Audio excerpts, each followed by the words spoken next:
Hello, I'm Professor Hughson. I'm here in your scientific laboratories of madcap science. These are some of my scientific experiments which I will be showing to you this evening.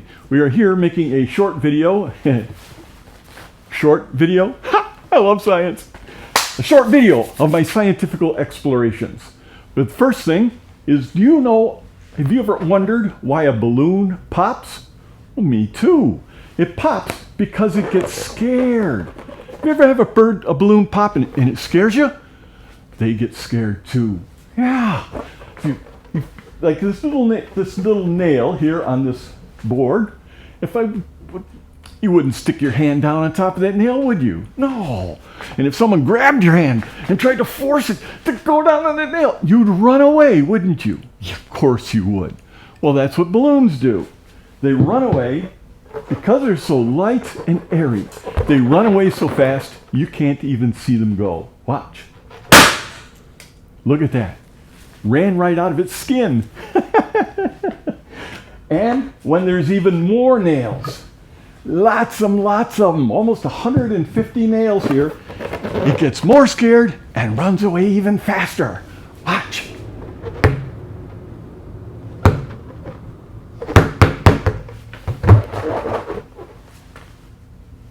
That's the bravest balloon I've ever seen. What? Really? Wait.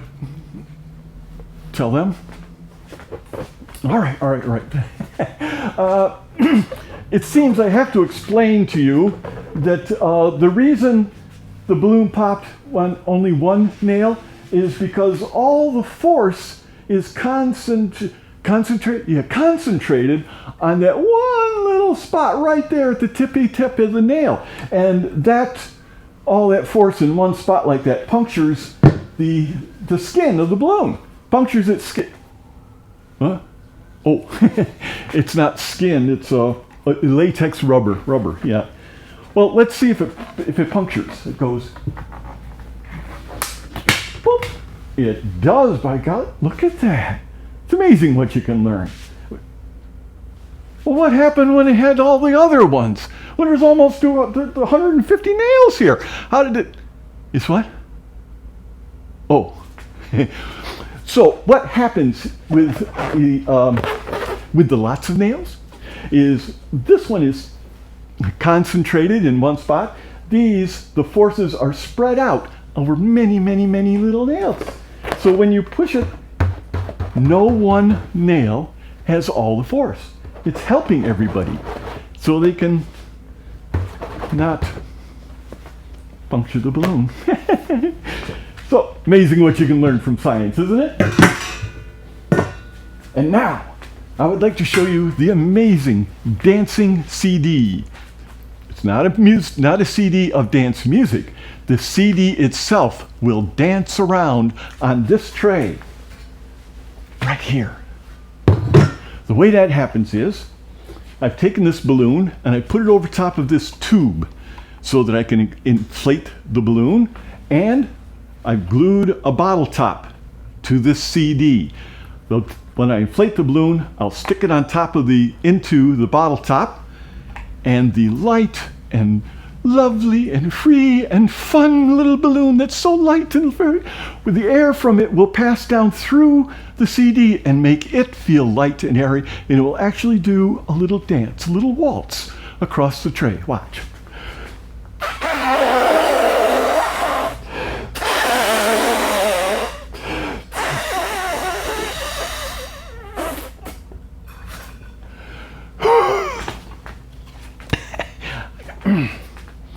And into the CD and down on the tray, and now watch.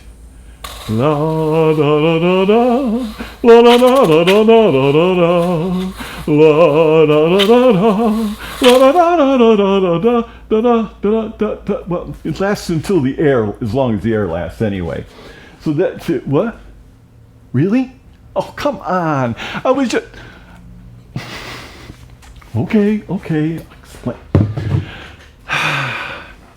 It has been explained to me that what happens is I inflate the balloon the pressure of the latex. The latex, it comes from, it's rubber, right?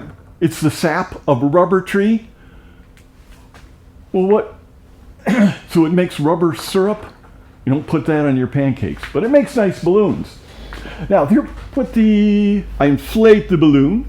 It pushes the air through the tube, down through the center of the CD, and then has to escape out from under the CD. That raises the CD up on a little cushion of air, and the CD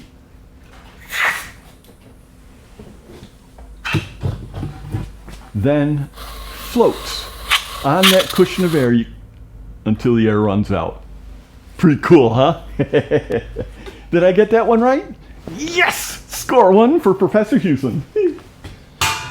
So fresh off my triumph of the floating CD levitation, I have the hypnotized balloon in a bottle.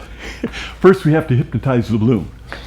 Relax, relax, relax. You are getting very relaxed. Who's hypnotizing who? All right, wait a minute. That's pretty relaxed. We can use it now. I take this unhypnotized pencil, stick it down through the hypnotized balloon, stick that into the unhypnotized bottle. If I can hold on to it, there we go. Now I stretch the mouth of the hypnotized balloon. Come on, get down in there. Over the mouth of the hypnotized balloon, over the mouth of the unhypnotized bottle. There. Now, when I inflate the balloon, I'll blow into here, inflate the balloon into the bottle, and because it's hypnotized, it won't decompress, it won't deflate. Watch.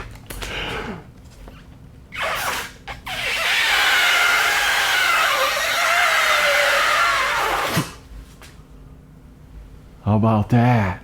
It stays inflated.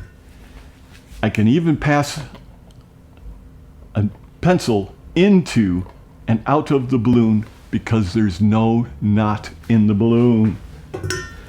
And now, to release it from this hypnotic state.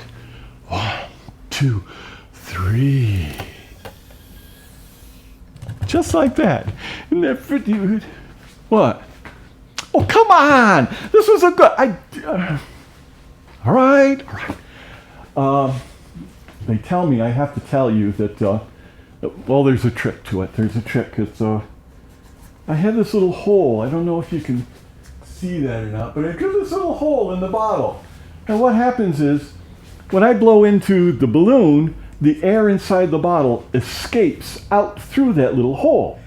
And when I got it fully inflated, I cover the hole with my finger. Watch.